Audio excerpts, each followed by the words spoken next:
사랑하는 크레이지 컨설턴트 서영진의 컨쇼 이야기를 시작하도록 하겠습니다.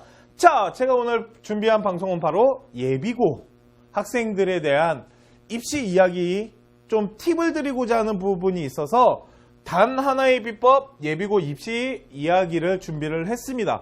자, 이제 중학교 생활이 끝나고 이제 고등학교로 올라가는데, 제가 예전에 이제 사탐 가르칠 때는 그 예비고에서 이렇게 올라오는 아이들한테 뭐라고 많이 말을 했냐면, 자, 전쟁터에 오신 걸 환영합니다 라고 말을 많이 했어요. 자, 중학교 때 너희들이 전쟁터에 오기 위해서 준비했던 무기들, 그 무기들을 가지고 이제 실전 전쟁터에서 실전으로 전쟁을 할 거야. 그렇기 때문에 중학교 때 준비했던 무기들 잘 정리하고 있어 라고 말해줍니다. 되게 무섭죠. 왜 그러냐면 중학교 때 사용했던 뭐 내신이나 이런 것들 솔직히 하나도 중요하지 않습니다. 고등학교 올라서 얼마큼 잘하냐가 정말 중요해요. 그러다 보니까 중학교 때는 고등학교 공부를 위한 하나의 기본적인 기초적인 부분을 쌓았던 겁니다. 그러니까 고등학교 올라와서 친구들과 경쟁하고 이 공부하는 데 있어서 얼마큼 준비를 해서 왔냐가 중요하고요. 고등학교는 이제부터 실전이에요. 고등학교 1학년부터 사용하는 모든 성적과 모든 활동과 모든 보고서는 대학교와 직결됩니다. 그렇기 때문에 전쟁터에 오신 걸 환영합니다. 자, 그러면 우리 예비 전쟁터에 들어갈 우리 학생 여러분들 어떤 것들이 있는지 한번 보도록 하겠습니다. 자, 선행과 복습에 대한 얘기를 좀 할게요. 보통 지금 예비고 같은 경우는 입시 설명회 같은 걸 학원에서 되게 많이 합니다. 뭐 예비고 여러분들 아니면 학부모님들을 모아놓고 우리 예비고를 어떤 식으로 데려갈 건지 이런 뭐 안내 입시 설명회를 되게 많이 하는 시즌이 이제 왔어요. 자, 그랬을 때 제가 그런 입시 설명회를 준비도 해봤고, 옛날입니다. 지금은 잘 안 하고, 예비고 그런 입시 설명회를 잘 안 하고 있어요. 왜 그러냐면 학원에 맞춰주기가 너무 힘들어요, 솔직히.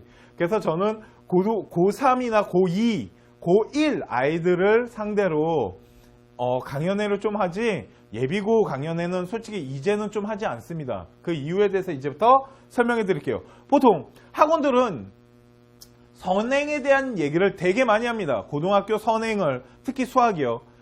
어느 정도 선행을 해놔야지 아이가 들어갔을 때 무너지지 않기 때문에 선행에 대한 얘기를 되게 많이 합니다. 하지만 저는 그렇게 생각하지 않아요. 수학이 됐건 영어가 됐건 국어가 됐건 저는 그렇게 생각하지 않습니다. 우리 아이가 중학교 때 사회를 못하고 과학을 못했다? 필요 없어요. 고등학교 올라가서 충분히 잡을 수 있습니다. 하지만 수학과 영어와 국어는 그렇지 않아요. 그렇기 때문에 그러면 선행이 중요할까요? 선행을 할 수 있는 아이가 있는 겁니다. 선행과 복습을 반드시 나누셔야 돼요. 우리 아이가 무엇을 해야 할지를 한번 잘 어머님들 생각해 보셔야 됩니다.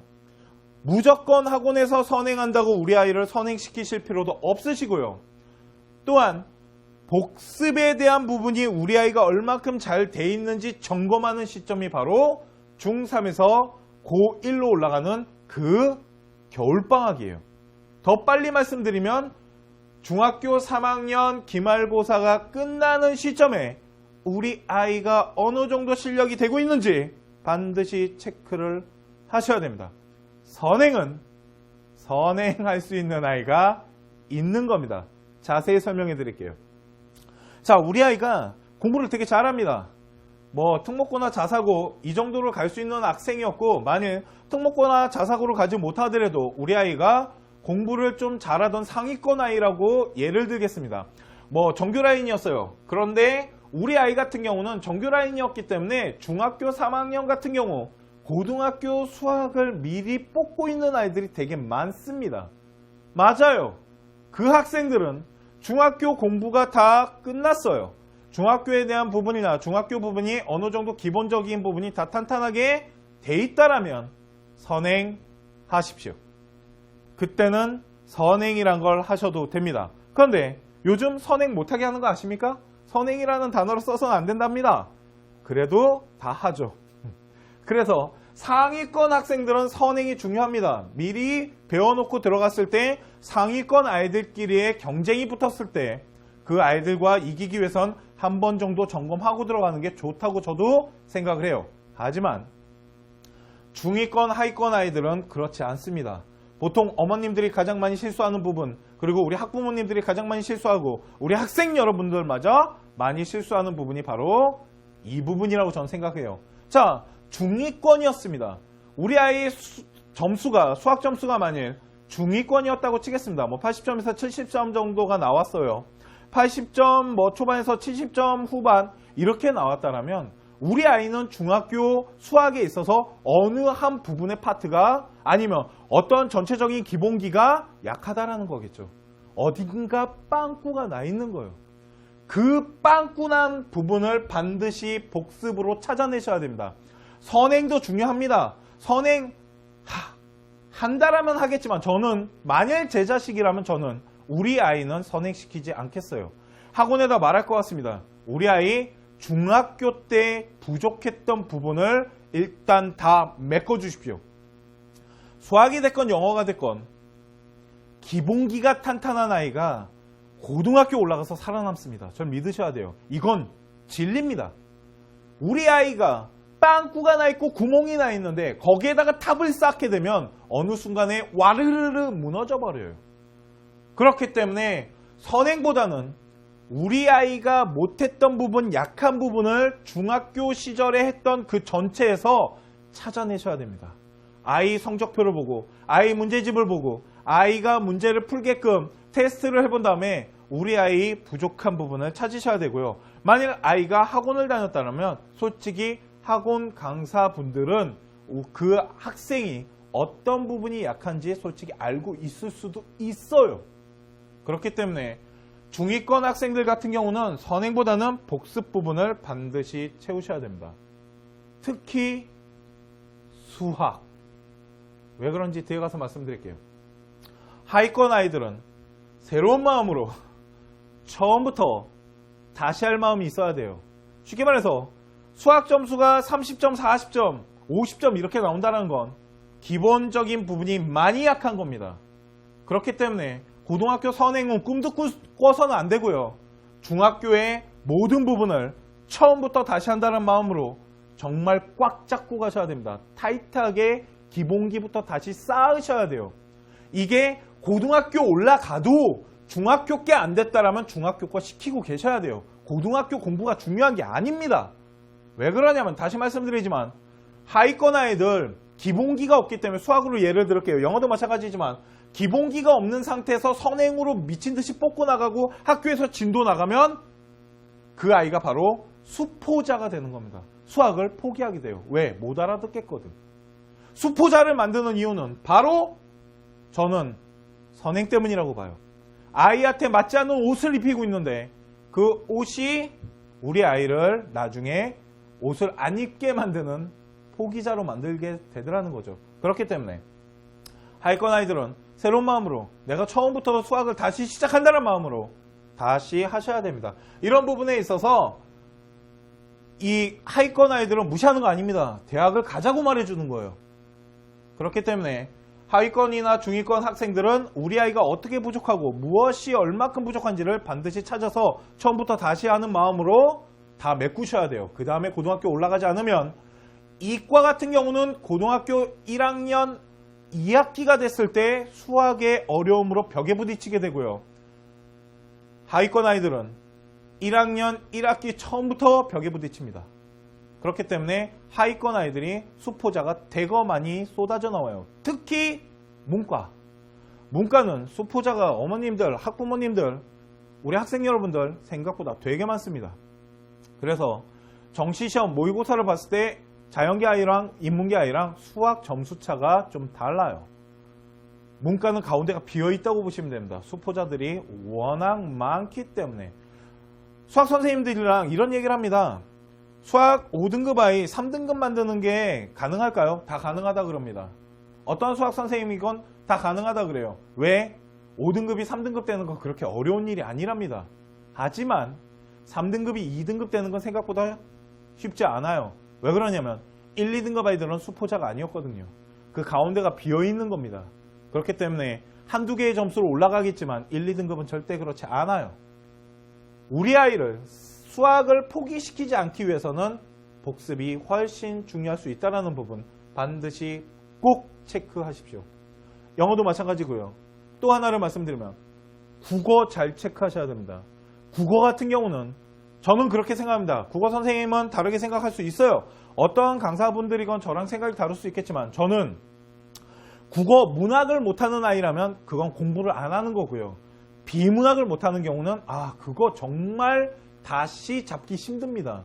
그렇기 때문에 솔직히 비문학은 초등학교 5학년부터 시작을 해야 된다고 보통 국어 선생님들이 말을 많이 해주셨어요. 그런데 책을 많이 읽어야 된답니다. 비문학을 잘하는 방법 중에 최고봉은 책을 많이 읽어야 된대요. 그런데 우리 아이가 책을 안 읽은 상태에서 중학교 시절을 끝낸 거예요, 지금.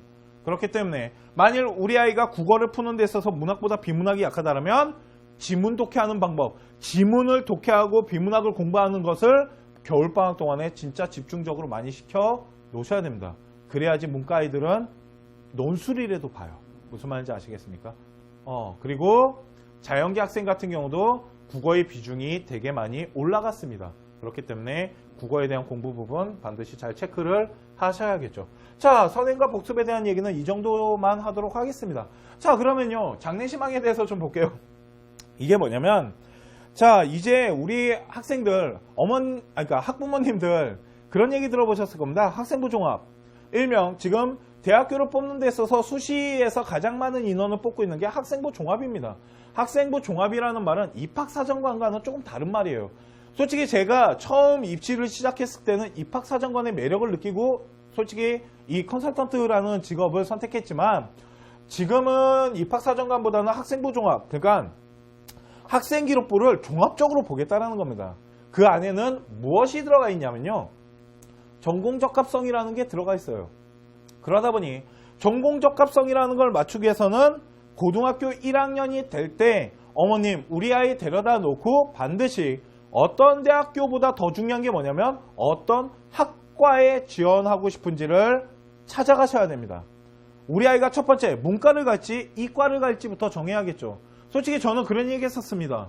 수학이 문과 이과의 기준이 될 것 같다고. 하지만 지금 예비고 학생들은 꼭 그렇지도 않아요. 이제는 문과 아이들도 수포자는 대학 가기가 정말 힘들어집니다. 그건 뒤에 가서 다시 말씀드릴게요. 그렇기 때문에 우리 문과 학생들, 우리 지금 문과를 지원하고자 하는 예비고 학생이 있다면 절대 수학을 손놔서는 안 됩니다. 내가 수학 못하니까 문과 가야지. 그렇게 생각하시면 이제는 안 됩니다. 2017학년까지는 그게 가능했어요. 하지만 2018학년부터는 입시가 좀 바뀝니다. 그 부분을 좀 캐치를 잘 해야 돼요. 솔직히 수포자가 갈 수 있는 길도 있습니다. 특히 문과. 그거는 뒤에 가서 설명해 줄게요. 자, 우선 학과 성적부터 시작하셔야 됩니다. 아이를 데려다 놓고 얘기하셔야죠. 너 뭐 해먹고 살래? 이 이야기가 시작돼야 됩니다. 그랬을 때 아이가 하고 싶어하는 일, 그 부분을 가지고 학과를 선정하셔야 돼요. 문과 갈지 이과 갈지 어떤 학과를 갈지.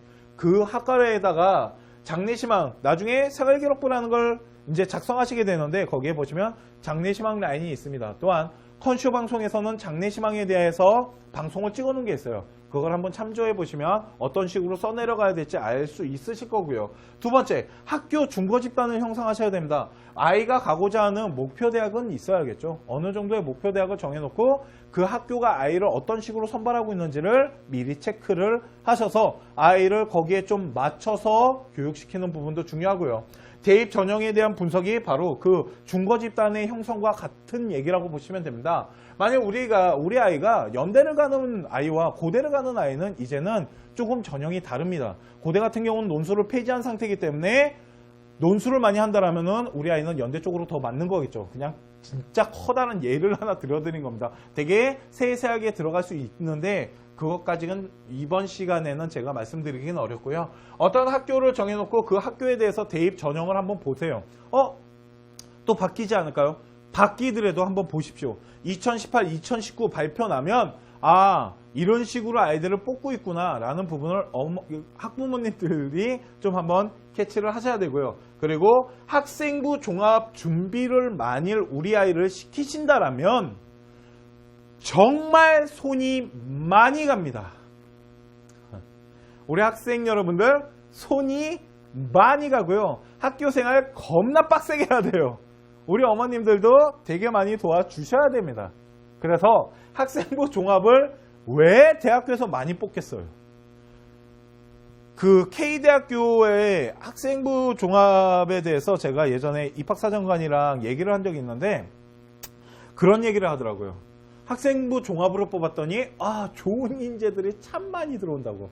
그렇기 때문에 대학교에서는 학생부 종합을 좋아할 수밖에 없다고. 그렇기 때문에 학생부 종합은 점점 늘려가는 추세거든요. 그러면 우리 아이 수시 학생부 종합을 준비한다면 되게 많은 것을 준비하셔야 됩니다. 학생부 종합에 대한 부분은 솔직히 이번 시간에 말씀드리기는 어렵겠지만 대략적으로 어떤 것을 준비해야 되는지 보편적인 부분은 보여드리도록 하겠습니다. 자, 학생부 종합 같은 경우는요. 첫 번째, 장래희망에 의한 전공 적합성을 맞춰가셔야 됩니다. 뭐 동아리 활동이 됐건 봉사는 좀 뺄게요. 동아리 활동이 됐건 어떠한 창의체험 활동이 됐건 어떠한 학교 생활에 있어서 전공 적합성에 좀 맞게끔 아이를 운영을 하셔야 됩니다. 만일 우리 아이가 컴퓨터공학과를 갈 거면 컴퓨터공학과를 갈 거면 동아리 활동도 컴퓨터와 관련된 거, 창의체험 활동에도 컴퓨터와 관련된 거, 만약 우리 아이가 중국어학과를 갈 거면 중국에 관련된 부분을 준비를 1학년부터 2학년, 3학년 점점 발전되는 모습으로 전공 적합성과 발전 가능성을 맞춰가셔야 돼요. 두 번째, 내신 관리 및 수상 관리를 하셔야 됩니다. 내신도 관리하셔야 되고요. 수상도 관리해야 되는데 내신 같은 경우는 솔직히 내신 그 표를 보는 약간의 비밀이 좀 있긴 하지만 수상 관리는 좀 잘 하셔야 됩니다. 수상은 교과 수상과 학업 우수자 수상이 있고요. 또한 비교과 수상들도 있습니다. UCC나 독서 토론 대회나 이런 것들 100일장 같은 것들이 있는데 이 수상 관리 같은 경우도 좀 잘 관리하셔야 됩니다. 그러니까 수상이 많으면 좋아요. 그냥 닦아놓고 얘기해서 수상이 많으면 그냥 좋습니다. 그렇기 때문에 그렇다고 또 비교과 수상만 겁나 많으면 안 됩니다. 교과 수상도 있어야 돼요. 그거는 나중에 저희가 이거 학생부 종합 전형 어떤 식으로 만드는지 구체적으로 방송을 찍어 볼게요. 그리고 창의체험 활동은 뭐냐면 학교에서 활동하는 것들인데 창의체험에도 전공 적합성 부분이 조금씩 나타나야 됩니다. 보통 일반적인 창의체험 활동을 보면 잡월드 갔다 왔어요. 성교육 받았죠. 도박하지 말라고 교육 받았어요. 청소년 예절 배웠어요. 이런 거 되게 보편적으로 써지는 게 몇 개 있습니다. 그거 말고요. 우리 아이가 가지고 있는 전공에 대한 관심도 그리고 거기에 대한 활동 이런 것들이 들어가 있으면 정말 좋습니다. 그게 바로 전공 적합성에 맞게끔 창의체험 활동 관리를 하는 거고요. 그리고 세부능력 특기사항 같은 경우는 솔직히 학교 전 선생님, 그러니까 학과 선생님들이 써주는 건데요. 성적표 밑에 나와 있습니다. 그 부분도 체크를 하셔야 되고요. 그리고 봉사활동 같은 경우도 시간도 중요하겠지만 학교 봉사보다는 외부 봉사를 좀 많이 해야 되고요. 봉사 같은 경우는 좀 꾸준하게 한 곳을 많이 나가는 게 좋습니다. 그런 봉사활동 그리고 독서활동. 독서 같은 경우는 1학년 때 읽었던 책이 3학년 때 절대 기억나지 않아요. 우리 학생 여러분들 너네 1학년 때 읽었던 책 3학년 때 잘 기억 안 나. 그렇기 때문에 독서를 많이 했다라면 독서에 대한 요약 정도의 그 독서 활동 뭐라 그래야 될까요? 그 요약집을 만드셔야 됩니다. 주제는 뭐였고 작가가 말하고자 하는 핵심은 뭐였고 그 작가 이름은 뭐였고 그 정도는 정리를 해놔야지 나중에 자기소개서 써서 면접 보러 갔을 때 그거를 대처할 수 있습니다. 독서 활동은 생각보다 면접관이 잘 물어봐요. 그리고 보고서 및 소논문, R&E와 수행평가 관리인데 수행평가도 하나의 내신에 들어가는 반영도 있고 또한 보고서 같은 것들은 창의체험 활동에 들어가게끔 됩니다. 동아리의 활동을 통해서 만든 보고서라면 또한 동아리를 통해서 들어가겠죠. 그래서 보고서나 수행평가 관리 이런 것들이 다 학과와 관련되게끔 잘 만드셔야 돼요. 지금 여기 나와 있는 게 가장 기본적으로 준비를 하셔야 됩니다. 그리고 무단결석하면 절대 안 되고요. 그래서 여기 나와 있는 거를 아이가 다 준비를 해야 돼요. 그러니까 정말 많은 시간과 많은 노력이 필요해요. 그렇기 때문에 이것을 우리 아이가 준비를 할 건지에 대한 부분도 잘 생각을 하셔야 되고요. 또 하나를 말씀드리면요. 그러다 보니 수상 같은 경우나 이런 부분이 있어서 시소성이 좀 있지 않겠습니까? 다 줄 수는 없지 않습니까? 솔직히 딱 까놓고 다 애들 막 개념소나 다 줄 수는 없다고요. 그러다 보니까 솔직히 제가 학생부 종합전형에 대한 방송을 하면서 그런 얘기한 적이 있습니다. 솔직히 좀 변질되고 있다고. 솔직히 학교가 좀 많이 변질되고 있어요. 그래서 상위권 학생들한테 솔직히 좀 많이 몰아주는 경향이 나타납니다. 특목고도 그래요. 그래서 솔직히 학생부 종합전형은 상위권 아이들의 잔치가 돼가고 있는 것도 사실입니다. 그 안에 우리 아이가 끼지 못한다면 잘 생각해 보실 문제라고 생각해요. 버릴 수도 있지 않을까요? 하여튼 그래요. 그렇기 때문에 학생부 종합전형에 대해서 잘 준비를 하셔야 됩니다. 예비 그때부터 시작되는 거예요. 쉽게 말해서 고등학교 들어가자마자 시작되는 겁니다. 학교 생활 하나가 다 시작이 된 거예요. 아까 말씀드렸잖아요. 전쟁터에 들어온 거라고. 이해 가십니까? 그렇기 때문에 학생부 종합전형 어떤 식으로 우리 아이를 끌고 갈 건지, 우리 학생들은 내가 어떤 학교 생활을 할 건지 그런 부분에 대해서 잘 체크를 하셔야 됩니다. 자, 이거는 고등학교 내신 성적표입니다. 그냥 내신 성적표에 대한 비밀 해갖고 방송을 찍어놓은 게 있으니까 그거 한번 보십시오. 만일 학생부 종합전형을 준비하는 어머님이시라면, 그리고 학생부 종합전형에 관심이 있는 어머님이시라면 지금부터 이 부분을 좀 보셔야 됩니다. 보통 어머님들이 가장 많이 보시는 건 이 옆에 나와 있는 석차 등급이에요. 석차 등급 보니까 문학은 2등급이고 미적분 3등급이고 영어 1은 1등급이네요. 그런데 잘 보세요. 대학교를 가는 데 있어서요, 어머님, 교과전형이라는 게 있고요. 또 그 학생부 종합이라는 게 있습니다. 학생부 종합이 있는데 이거 두 개는 내신을 바라보는 눈이 대학교마다 틀립니다. 대학마다 틀려요. 교과 전형 같은 경우는요, 어머님, 여기 나와 있는 석차 등급을 단순하게 봅니다. 그냥 단순 합으로 봐요. 그러니까 2등급, 3등급, 1등급 이걸 가지고 뭘 하냐면 수량으로 그냥 계산만 합니다. 하지만 학생부 종합 같은 경우는 아까 말씀드렸죠. 종합으로 보는 거라고. 그렇기 때문에 이 안에는 무엇이 포함되어야 되냐면 표준 편차라는 거와 원점수와 표준 편차의 그 상대적인 걸 봐요. 왜 그러냐면 학교 수준을 봐야 되거든요. 표준 편차가 낮으면 낮을수록 솔직히 학교 수준이 높은 겁니다.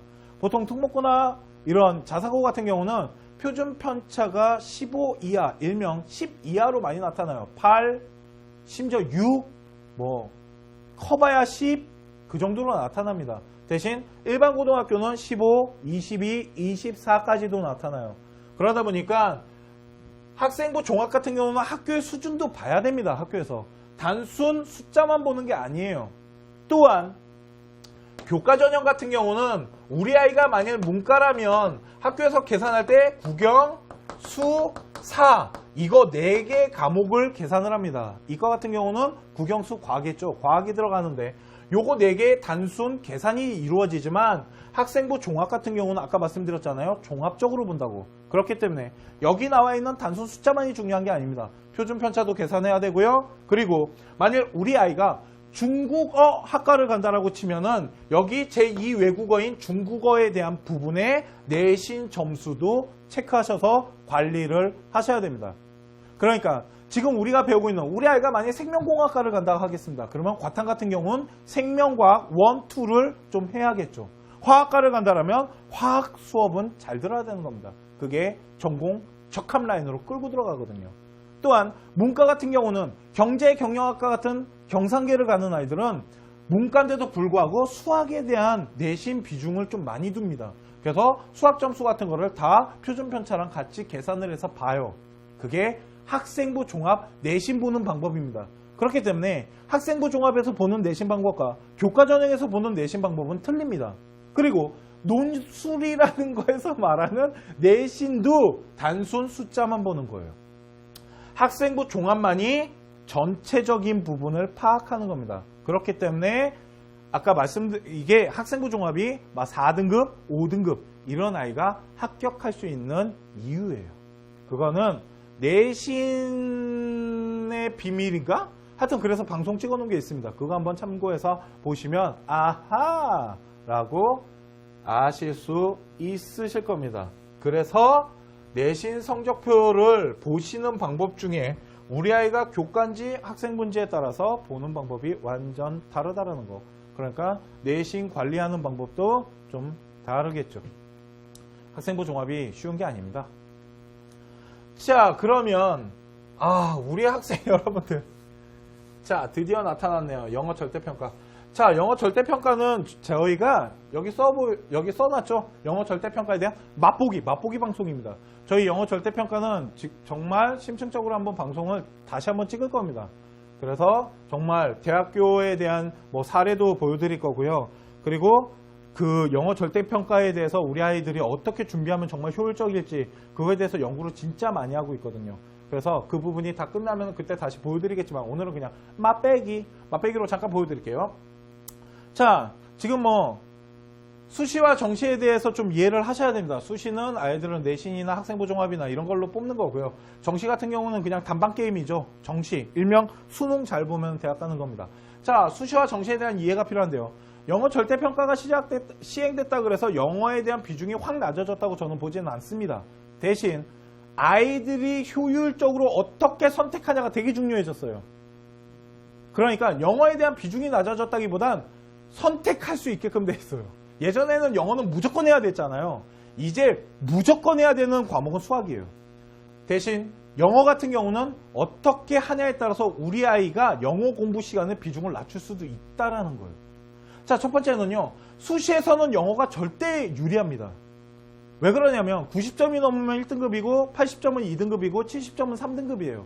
그런데 대학교에서 수시에 있어서 최저 등급을 맞추는 데 있어서 영어를 그 등급 그대로 쓰겠다랍니다. 무슨 말이냐면 수학이나 국어 같은 경우는 상대평가예요. 그러다 보니까 1등급, 2등급 받는 게 그렇게 쉬운 일이 아닙니다. 대신 영어 같은 경우는 80점이면 2등급이에요. 빈칸 추론 다 틀려도 2등급은 뜬다라는 거잖아요, 지금. 그렇기 때문에 영어를 만약 90점으로 1등급 찍어 놓으면 나머지 거 최저 등급 맞추기가 편해진다라는 거예요. 그렇기 때문에 영어는 수시 최저 등급 맞추는 데는 정말 좋아요. 그러니만 수시에서 영어에 유리한 전형이 있겠죠, 어머님들. 우리 학부모님들, 그리고 우리 학생 여러분들. 수시에서 영어에 유리한 전형은 바로 교과 전형과 논술인 거예요. 교과 전형과 논술은 대학교를 들어가기 위해서는 최저 등급이라는 게 필요합니다. 그런데 최저 등급을 그렇게 맞추는 게 쉽지가 않아요. 최저 등급 때문에 아이들이 60% 정도가 빠집니다. 그 정도로 맞추기가 어려운데 만일 영어가 절대평가된다면 이제는 최저 등급 맞추는 게 생각보다 쉬워질 수도 있어요. 왜? 80점만 돼도 2등급이니까. 옛날에는 영어 다 맞아야지 1등급이에요. 무수능이기 때문에. 옛날도 아니죠. 그러다 보니까 교과 전형이나 논술을 준비하는 우리 학생이 있다면 그 학생은 영어 공부를 해서 90점을 넘기는 게 좋겠죠. 90점 넘기는 거 쉽지 않습니다. 생각보다. 만일 영어가 진짜 쉽게 나온다면 모르겠지만 만일 영어 쉽게 나오면 진짜 끝나버리는 겁니다. 영어는. 만일 정시에서 영어 쉽게 내잖아요. 수능이 그러면 진짜 영어 완전히 변별력 다 사라져버리는 겁니다. 그런데 아직까지 뭐 그런 얘기는 없어요. 난이도 얼마큼 내겠다는 거. 이거는 2018년 이제 2018년 고3 아이들이 6월 모평을 보잖아요. 그러면 결정 날 거예요. 영어 난이도가 어느 정도인지. 6, 9 시험지 나와보면 알거든요. 그때 다시 방송 찍도록 하겠습니다. 자, 대신 정시를 보는 아이라면 영어에 대한 비중은 많이 하락했습니다. 솔직히. 영어가 그렇게 반영 비율이 높지가 않아요.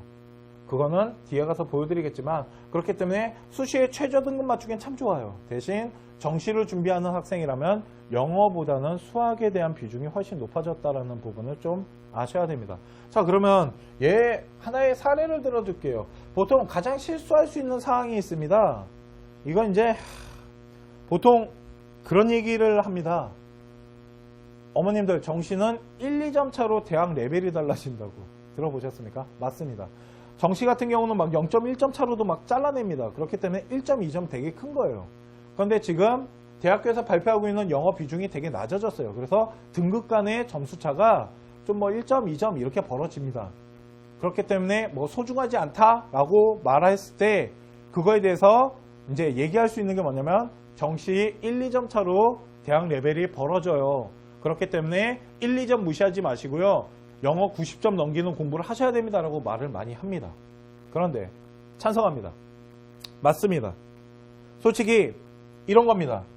우리 아이가 영어가 80점대가 나와요. 그런데 우리 아이는 수학이 1등급이고요. 보면은 95점 이상 나와요. 백분위가 95점 이상 나오고 수학이 95 아닙니다. 한 97점 정도 나온다고 하겠습니다. 수학이 1등급이에요. 그러면 영어 90점 만들기 위해서 영어에다가 공부하라고 투자하겠죠. 왜? 수학이 어느 정도 나오니까. 그런데 어떤 사람이 말하길 영어가 1등급이 나와야지 1, 2점 차로 떨어지기 때문에 영어를 꼭 공부하라고 말하지만 저는 찬성하지 않습니다. 지금부터 말하는 부분에 있어서는 보세요. 우리 아이가 수학이 70점대입니다. 그런데 영어가 80점대 나와요. 그러면 영어는 더 이상 공부할 필요가 없는 겁니다. 수학해야죠. 수학에 진짜 많은 시간을 쓰셔야 되는 겁니다. 그래야지 좋은 대학 가요. 어머님들, 학부모님들, 그리고 우리 학생 여러분들. 수학이 70점 나오는데 무슨 영어 공부를 한단 말입니까? 당장 수학해야지. 왜? 이것 때문에 그렇습니다. 보여드릴게요. 자, 보세요. 하나 2018년에 맞춘 겁니다. 어떤 학교를 가지고 했습니다. 국어는 반영 비율이 20%고요. 수학은 30이고요. 탐구 30이고 영어 20이고요. 총점으로 100% 들어가는 겁니다. 다 상대수입니다. 퍼센테이지예요. 그래서 반영 비율입니다. 과목당 반영 비율인데 보니까 영어가 줄었습니다. 보통 영어가 30% 정도 들어갔었는데 20%네요. 그리고 수학이 30이고 탐구가 생각보다 높아졌네요. 이 학교는. 탐구와 국어의 비중이 높아질 겁니다. 특히 과탐 대박 날 거예요. 이제 과탐 못하시면 큰일 납니다. 우리 자연계 학생들. 그렇기 때문에 과탐 준비 잘 하셔야 돼요. 영어보다 과탐이 비중이 더 높아졌습니다. 정시는. 자, 보시면요. 어떤 학교입니다. 영어 반영을 어떻게 해야 한다고 발표했냐면요. 1등급 90점 이상 되는 학생은 100점을 주고요. 80점의 2등급 아이는 95점을 준답니다. 그러니까 요 간격이 몇 점 차이가 나냐면 죄송해요. 5점이 차이가 난대요. 그러면 이거 5점으로 깎는 거 아니에요. 어머님들. 그렇게 계산하는 게 아니라고요. 이거 5점 차이 나면 엄청 반영되는 거예요. 정시에서 5점 깎으면 그거 대박인 거죠. 근데 그렇게 반영하지 않아요. 자세히 보시면. 여기도 5점 차이 나고요. 그런데 5등급과 6등급에선 10점 차이가 나잖아요. 이 얘기 뭐냐면 6등급은 우리 학교 집어넣지 말라는 겁니다. 여기부터는 우리 뽑지 않을 거야. 최소한 5등급까지는 우리가 봐줄게 라고 하는 거고요. 제가 보기엔 5등급이랑 1등급이랑 20점 차이 나요. 그렇기 때문에 5등급도 집어넣기는 솔직히 좀 힘듭니다. 그런데 1등급과 2등급이 몇 점 차이 나냐면 지금 5점이 차이 나고 있습니다. 100점과 95점의 차이죠. 보이시죠? 자, 그런데 두 학생을 비교하도록 하겠습니다. 어머님들. 학생 A는 국어가 100분위가 90이고요. 수학이 90점이고요. 탐구가 90이고 영어가 80점 2등급 떴네요. 이해 가십니까? 2등급 떴어요. B 학생은요. 국어가 90이고 수학이 80이고요. 영어가 90이에요. 그러니까 요거 두 개가 요렇게 지금 바뀐 겁니다. 수학 점수와 영어 점수가. 그러니까 똑같이 시험 본 거예요. 그런데 중요한 게 뭐냐면요.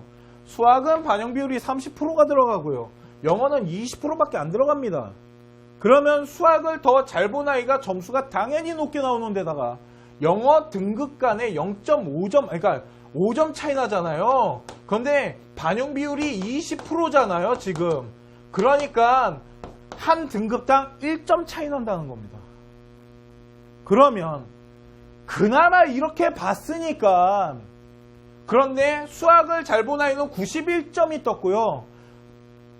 그 영어를 잘 본 아이는 89점이 떴어요. 한 아이는 81이고 한 아이는 89예요. 다 더했을 때 평균은 똑같은데 그러니까 지금 2점 차이 나잖아요. 그런데 대학교에서요, 어머님, 2점 차는 어마어마한 겁니다. 91점과 89점은요, 대학 레벨이 달라져요. 재수 없으면. 이해 가십니까? 그럼 보겠습니다. 수학 잘 본 아이가 당연히 더 좋은 대학을 가요. 그런데 아까 이걸 볼게요. 우리 아이가 수학이 지금 70점이 나온다고 할게요. 그리고 영어가 80점대예요. 그런데 어떻게 영어 공부를 해요? 수학 시켜야지. 미친 듯이 수학하고 있어야죠. 영어는 그냥 80점 찍으라고 해야죠. 어차피 1점 차인데. 그 시간에 수학 공부 시켜갖고 점수 올려야죠. 어떻게든. 이게 그 사람이 말한 1, 2점이 아니에요. 그러니까 지금 영어 강사님들이 말하는 1, 2점 차로 정시 대학 레벨 달라진다는 게 아니라고요. 그 얘기는 우리 아이가 수학이랑 국어 잘했을 때 얘기예요. 과학 잘하고 사탐 잘하고 다 잘했을 때 영어가 만약 부족하다라면 공부시켜야죠. 솔직히 국어, 영어, 수학 잘하는 애는 영어도 잘하겠죠. 그러니까 국어, 수학, 탐구 잘하면 영어도 잘하는 애들도 있는데 만약 우리 아이가 수학을 못하거나 국어를 못해요. 근데 영어가 또 못해요. 영어가 80점대야. 근데 국어가 막 70점 나와. 그럼 국어 시키셔야죠. 국어는 같은 20%지만 같은 20%가 아니라니까요. 상대평가를 해갖고.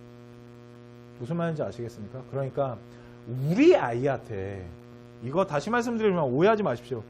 영어를 비중을 낮추라고 말하는 건 우리 아이가 그런 상황이 됐을 때 말하는 거예요. 영어의 비중이 낮다라고 말하는 게 아닙니다. 잘 들어보십시오.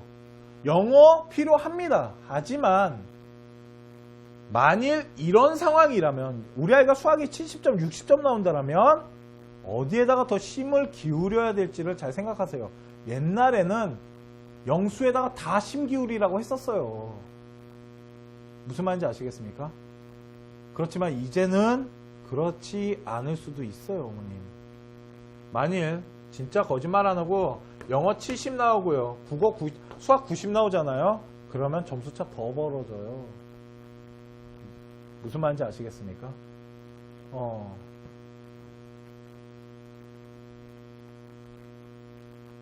일단은 영어가 70 나오고 수학이 90 나오면 아까보다 나아요.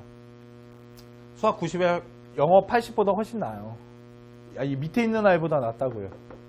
죄송해요. 수학 80에 영어 90 나오는 애보다 나을 수도 있어요. 계산해보면. 똑같이 나올 수도 있어요. 점수대가. 이거 마이너스 2점 깎일 거 아니에요. 이거 그러면 그냥 끝나겠네. 마이너스 2점 깎이니까. 그러면 영어 70 나오는 아이랑 영어 90 나오는 아이랑 수학 90, 80이면 똑같아진다라는 거예요. 그 정도로 영어 잘 모르겠어요. 그러니까 우리 아이한테 영어가 어떤 영향을 미치는지를 냉정하게 한번 생각해 보십시오. 우리 학생도 그렇고 우리 학부모님들도 그렇고요. 다시 말하지만 그렇다고 영어를 손을 다 놔야 된다고 말하는 건 아닙니다.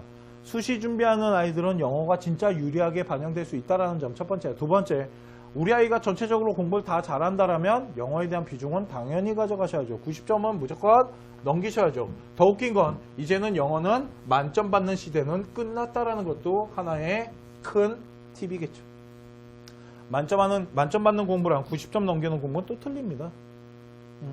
그렇기 때문에 그런 부분들이 있다라는 거예요. 이놈의 영어 절대평가가. 그렇기 때문에 영어 절대평가는 대학 학과 반영 비율을 좀 이해를 하셔야 되고요. 어떤 식으로 영어에 대해서 비중을 두고 있는지 그랬을 때 수학에 대한 비중은 또 얼마나 큰지. 걷다가 우리 문과 학생들 이제 수포자들 정시 아예 못 본다고 보시면 돼요. 그러니까 정시에 되게 불리해져요. 아예 못 보는 거 아니겠지만. 그러니까 이거는 2018년 더 연구하고 영어 절대평가 때 다시 한번 해드리도록 하겠습니다. 그때 더 심층적으로 막 대학교들 막 보여드리면서 할게요. 대학교에서 발표한 것들을 가지고 한번 분석을 해가지고 그때 영어 절대평가에 대한 부분은 다시 한번 해드리도록 하고요. 자, 오늘 우리 예비고 학생을 위해서 고등학교 이제 공부에 대한 얘기를 좀 했습니다. 선행이나 복습, 뭐 그 부분도 제 생각을 좀 전달을 해드렸고요. 두 번째, 뭐 학생부 종합은 어떤 거고 수시와 정시 어떤 식으로 준비를 하는 것이 더 좋고, 그리고 마지막으로 영어 절대평가에 대한 부분은 말씀드렸지만 영어 절대평가는 저희가 2018년 대학교 지금 발표한 것들을 분석하고 있거든요. 그 분석 끝나고 어느 정도 결과를 좀 본 다음에 그 다음에 정말 전문적으로 한번 방송을 찍어서 어떤 학생이 어떻게 유리하고 어떤 학생이 어떻게 사용하면은 정말 효율적인지 그 부분에 대해서 나름대로 분석을 해가지고 다시 방송을 준비하도록 하고요. 오늘 예비고 우리 중학교에서 이제 고등학교 우리 전쟁터에 오신 우리 학생 여러분들 진짜 환영하고요. 우리 학부모님들도 우리 아이가 전쟁터에서 살아남을 수 있게끔 뒷바라지 잘 해주셨으면 좋겠습니다. 학생부 종합은 아이 혼자 만들기는 되게 벅찹니다. 학부모님들이 조금은 도와주셔야 돼요. 아니, 그렇다고 뭐 다 그런 건 아니고요. 혼자서도 잘하는 학생은 있긴 한데 부모님이 좀 도와주는 학생이 좀 편하게 가는 것도 없지 않아 솔직히 있습니다. 그러니까 그런 부분들 잘 준비해가지고요. 우리 고등학교 올라와서도 충분히 열심히 그리고 정말 열심히 공부를 해서 좋은 대학교에 들어갈 수 있는 학생이 되었으면 좋겠고요. 오늘 컨쇼 단하나의 비법 예비고 입시 이야기는 여기까지 하도록 하겠습니다.